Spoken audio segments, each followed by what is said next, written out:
here.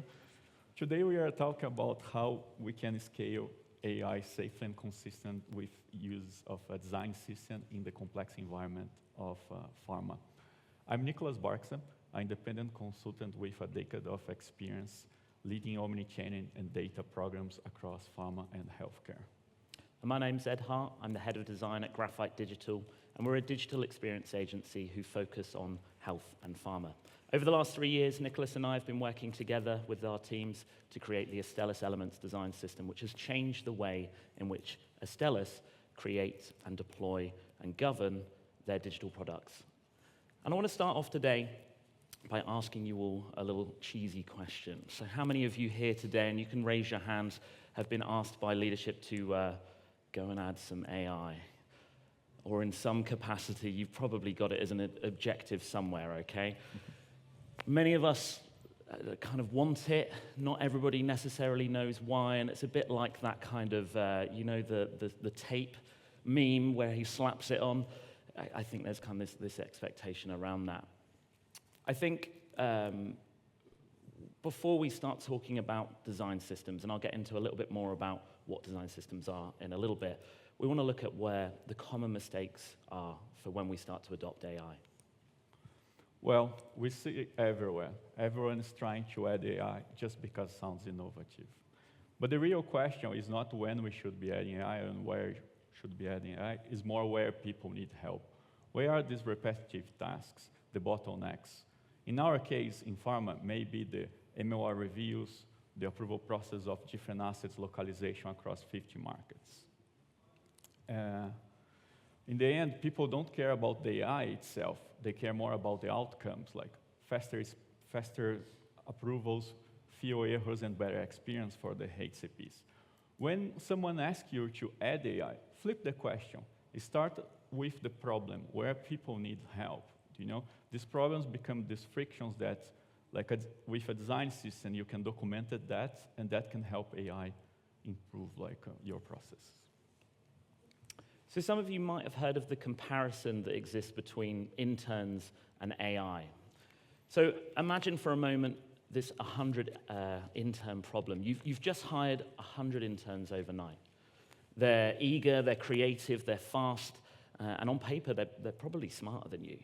But in reality, they don't know your brand rules, they don't know your compliance, they don't know your approval process. And without any of that context and guidance, it's chaos. It's absolute chaos. And AI pretty much works in the same way. It's so powerful, but it's utterly directionless. And that's where things like design systems can actually start to come into play. For those that are maybe less familiar with a design system, think of it a little bit like this comprehensive set of guidelines, rules, components, and patterns that can be used to actually build digital products within your ecosystem. It's your brand's DNA. It's what it looks like, feels like, how it functions, smells, tastes, even potentially. Those are the sorts of key pieces of information that can set the rules on how your digital products are actually created. And things can go beyond just web. A lot of people have, oh, we've got a design system for our website. Okay, but it can actually go beyond that. And at Graphite and working together with Nicolas, we've also kind of scaled this beyond other channels as well. So it works the same design system with the same set of rules and information across multiple channels, for apps, for email, for social banner ads, for e-detail even. We've actually scaled the same design system and created that consistency across all of your digital touchpoints. So when we take this into, sorry. Do you mind just clicking back on the, yeah, thank you.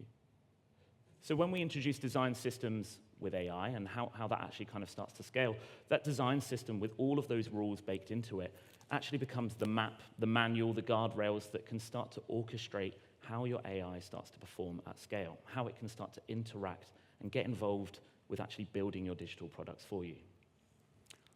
Well, pharma is an industry that has a complexity that few industries can match, right? We have multiple markets, multiple languages, and strictly local regulations, right? If you just throw more people or more budget at it, you actually don't solve the challenge. It's still complex, right? And when you throw AI into it, without any structure, you actually just multiply the chaos. However, if you add structure to AI with a design system, it actually shifts. It becomes more precise, the speed is good, and deliver like a regulatory matched assets. So when we come to starting to talk about how a design system can actually scale with your AI, or can actually scale your AI, and Nicolas kind of alluded to it a little bit, it's starting to actually treat your design system as AI training data. And what does that really mean? So within and I'm going to say this, good design system, okay, something like we build at Graphite, we've got key pieces of information that actually exist as part of everything that makes it up. So this is a card component. Most design systems, the one thing of anyone in design who starts talking about design system, they go for two things. They'll talk about a button or they'll talk about a card, okay? Because most websites have buttons and cards, right? It's an easy comparison. But within this card component, we've got these things that we call tokens. And tokens are essentially rules that exist. They're the what. They're the what something looks like. So card component, we've got what's the space that exists between these elements? What's the text style that's being used here? What brand color are we applying to this button to make it resonate with the context that it's sitting within? And these tokens, they exist for all components. And components can be turned into patterns. And those are the rules that are structured information that AI can already start to read. So if you've got a good design system, there's a good chance that you can probably plug it into your AI and get started on things. But we want to take it further. We want to take this what things look like, those key pieces of information, and then start to find out a little bit more of the why, and taking it beyond the what it looks like to introduce things like metadata to kind of encompass what's the market scope. Is it approved for the EU? Is it for the US? Is this component for HCPs or patients with the audience type? Can I use it on my website, or is it available for apps, or could I even drop it in an email? What channel that should exist in? And things like claim logic. Does it require PI to be in there, or is there specific safety information that needs to be included when I'm using this component? And all of this metadata and information captures the context and now removes the kind of guesswork that AI has. We've all heard of AI hallucinations. Well, some of you may have played around on some AI design tools, and you get some pretty funny things come back like most of the time. So if we can remove the guesswork and train the AI on the design system with those rules baked in, well, we get to a position where we're actually doing something valuable. So this workflow and process, you can have your design system and it can exist within something like Figma. And Figma is like an industry standard design tool that we use. That can be built by designers. Those rules, that information can be baked into the design system within the context of that program. And we can then feed that via something called an MCP, which is a model context protocol. This is something that exists within Figma that you can then pass through. And that allows AI to actually interpret this information and follow the design system guidance, those rules, that information, the context that we've baked into it. And once we've got that, AI is able to actually generate digital assets for you. It can start to interpret your information and actually produce digital assets, digital products that already are respecting your brand. They're already following accessibility and already got your market rules baked into it.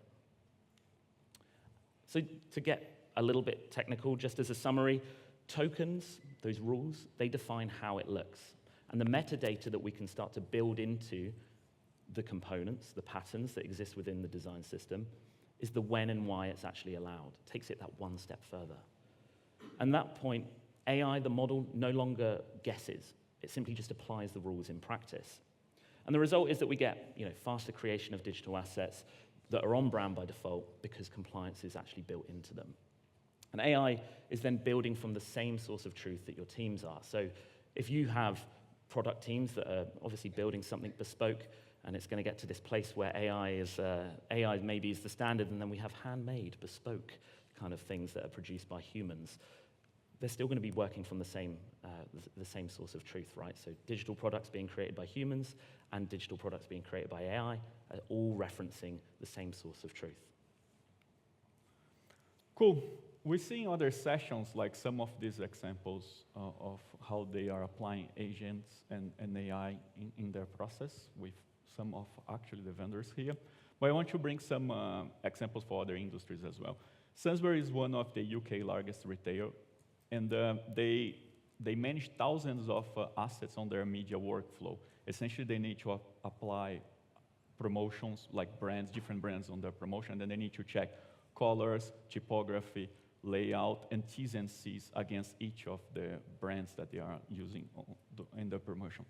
And they create like a structure of agents to do that in less than 20 seconds with over 90% range of approval. Can you click just? It's, I don't think the video's loaded. Yeah, okay. I'm not sure. Yeah, the video was essentially going to show how it actually map each of the components and if it's right or wrong. But the key for their implementation is not the tech itself, it's the structure. They actually make all the rules machine readable, and each agent has just one single function. Like one single agent check logos, another agent check the colors, another agent check the T's and C's. That makes it easy for them to understand what they need to do and make it more reliable. As I said, they have like over 90% approval check with their system. The second example that I want to bring to you is one of the biggest brands in the world, Coca-Cola. They have worked with Adobe, and they moved this machine-readable design system in another level, bringing like creative intent on their metadata side. Essentially, is when they move their brand guidelines, they actually match each of the assets that they have and the images and everything with creative intention. With that, AI can safely expand and create other assets for different campaigns, different audiences, without risking anything or the brand. If you have been in the Adobe Summit, both in Las Vegas and especially in the UK, they have like a real live demo of this, and you could play with that, and it's really, really nice. But for us here, if you think about that, is the same logic that we have for claims, for copies, localizations, and everything. That's the leap that we are talking about here. If retail and consumer brands like Coca-Cola can trust AI for the brand integrity, Pharma can definitely trust it for safety and compliance. What brings us to the next stop, compliance. Compliance is one of the biggest bottlenecks in Pharma, right? Is usually what is slower our omni-channel delivery, right? But when you have this structure of a design system with these rules embedded, like compliance can act directly into the system and doesn't need to do every simple check all the time. They start stopping being a policing and became more the partnering of like how these rules should be embedded and developed. They start being like the architecture of the rules and not the gatekeeper of the delay. Well, with that structure, design structure and compliance structure together, you don't only have an operational win here, you also have an user experience win. Because with that embedded, when you create the assets create consistent journeys for your customer, right? The brand feels cohesive, the websites, the channels flow, the information flow for them. They recognize it. It's very intuitive. And you have less inconsistency when you produce these assets automatically with your design system. You build the trust into the system, essentially. And the paradox is, as more structure you build, and you know it's harder to build the whole structure behind it, but it actually makes it free and seamless for the customer. So we've spoke quite a lot of the why a design system is going to kind of help, why it would be a good thing to start to introduce when you're looking at scaling AI across your digital products. But I want to talk a little bit now about the how, and give you something practical. So we've created this little playbook that kind of helps explain how you can start to get involved in this and how maybe you could start to explore getting your design system, if you've got one, integrated with AI a little bit further. So we've got 4 steps, and we run this kind of cyclically. We're thinking, do it again and again. It's not something that you want to just sort of one and done. Keep it kind of as part of that cycle. And the first thing is that we want to audit reality, not aspirations, okay? And what we mean by that is start with the evidence, okay? How are things actually getting done, not what's in the SOPs, not what's the kind of like mapped out processes. It's all about more where we can start to identify the repeated decisions that are being made, the workarounds. Where are the late night emails? What's the decisions that are being created on Slack over again, and maybe where we have those Jira tickets that have comments that go on and on and on and on. And those are the repeated kind of the bottlenecks, those patterns are where we actually have an opportunity for automation and where we can start to actually kind of identify maybe these targets for tokens. And tokens are those rules that we were speaking about earlier. And with that kind of allows us to start to actually surface the human judgment, so that judgment, those decisions that we make, can start to become data that AI can start to interpret. So with that, we're tokenizing knowledge, not just UI. Okay, so we extend tokens, those rules, to go beyond just the colors and the typography and what something looks like, to start to encode the logic, the intent, the context, the why behind each choice that is made. And that allows us to turn that expert judgment into structured data that AI can actually use. Feed it something that it can read and actually understand and then put into practice. And effectively, we can translate that expertise that you and I know from working in the industry for ages into actually machine-readable data. And as part of that, the third step is we want to kind of ensure that we're building compliance in as code. So we can embed the rules and the approvals into the components and the tokens. And we can let AI and humans, like I was saying earlier, actually share the same system of record.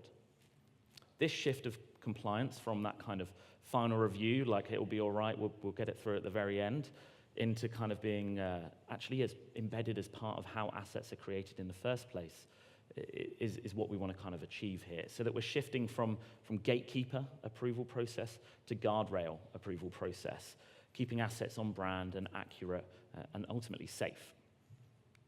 And lastly, we want to launch and refine. And don't try and automate everything at once, right? You try and build AI into everything all of a sudden, no one's going to be on board, no one's going to know how to use it, people don't want to take on another tool. So what we recommend is pick one high-volume workflow, whether that's like a claim validation, whether it's a brand check. These are the sorts of things where we can start to have a look at them and kind of define some clear metrics to be able to measure what good looks like. And jumping back to what Nicolas was saying at the beginning, those success metrics should be based around, are we actually achieving what we set out to do to kind of offer humans help? Is it making our lives easier? So use metrics like time saved, review cycles actually reduced, or maybe error rates being improved. Those are the sorts of things where, I don't know about you, but as a human, that could really help in what I do in my day-to-day. And use those results. Those are insights, right? You've got the metrics there. They're the insights that you can start to use to refine and expand on the system that we're creating here. And that, in turn, allows us to build confidence. We've got the insights. We're doing something better. We're building it out gradually. And we can go one workflow at a time to gradually start to build this out.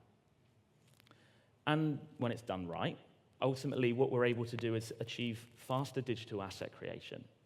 We can start to see fewer review cycles because compliance becomes built in to the system, not bolted on at the end, okay? And that shift that can happen with that is that we move from a place where AI transforms from being just experimental, okay, where I think we've heard a lot about experiments that have been going on over the last couple of days, to being operational. It's built into the processes that we use, and we can start to get people on board from the very beginning to utilize tools in the future rather than just actually kind of having something that ultimately people don't tend to actually kind of build into their processes, really. So just a quick recap on that. We've got that process, that audit, that tokenized, those rules that we were speaking about. We build it with compliance in, and we can start to measure and repeat that process, and in turn we can make that structure into, turn that structure into scale, sorry. The structured rules become intelligence, okay, that AI can actually just apply. Compliance becomes invisible because we're going to start to bake it into the design system from the very beginning. We're no longer just waiting to the end and hoping that it's all going to be okay after we've gone through our creative process. And because of that, creativity can become amplified because it's the focus. We're no longer worrying about how things are being presented exactly. We can put the focus into the content and into the presentation of how we want it to look and feel. And this, in turn, gives the opportunity for people to focus on where they add the most value, which, of course, is in judgment. It's in the storytelling, in the content that we produce, and in innovation, where we can start to take things further and build out the way that we do things. Because ultimately, what we don't do is actually scale AI. We scale the system that governs it. Well, to help you start working with that, let's say on Monday next week, here's 5 questions to go back and ask your teams. The first one is, where teams are still fixing the same design and compliance mistakes again and again. That's where these loops is where sometimes the knowledge are in people's heads and not in the systems. And that's where you need to start documenting. The second one is, if AI observe your team for a week, what decision patterns it would notice? Any workaround, any process, any explanations that you have, you need to document that. Because that will help you transform in tokens, and then in the future you can become an automation with that. Ask if you have a design system. I hope you all have a design system in place. If not, I would advise you to have. But do your design system only describe the components or also describe these decision logics that we talk about? Because what happens is a library of components just help people, right, designers. And the library of rules is what helps AI. How fast your teams move with confidence if confidence was built in the system? I think confidence is very important, right? When you have the confidence, you remove the barrier, and then speed becomes without risky. And then how machine-readable is your design system today? Because if your design system is not well documented, it doesn't have all the rules and is not machine-readable, it's essentially invisible, okay? And AI is really good to enforce workflows if that is well documented. That's where your governance become more not only aspirational, but become actually operational. And if you look at all of these questions, they are not too much about the technology itself, they are more about trust and knowledge, right? And here is where we think is the most important thing, is actually empower people to focus in what matters, right? Bringing better experience to the patients and a better experience for the HCP instead of just replacing them with AI. And we are going to leave you with this question in the end. When AI and design system work together as a structure, and what breakthroughs in healthcare experience could we unlock for people? Thank you, everyone.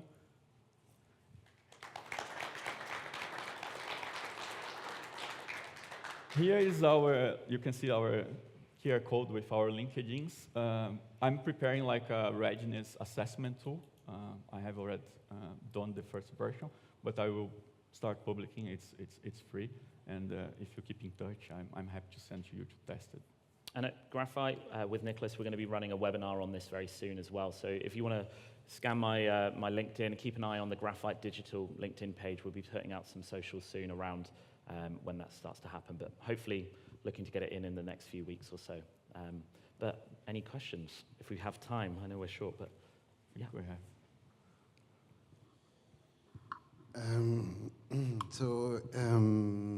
Very interesting presentation. I think my question would be, have you seen it live in a pharma company?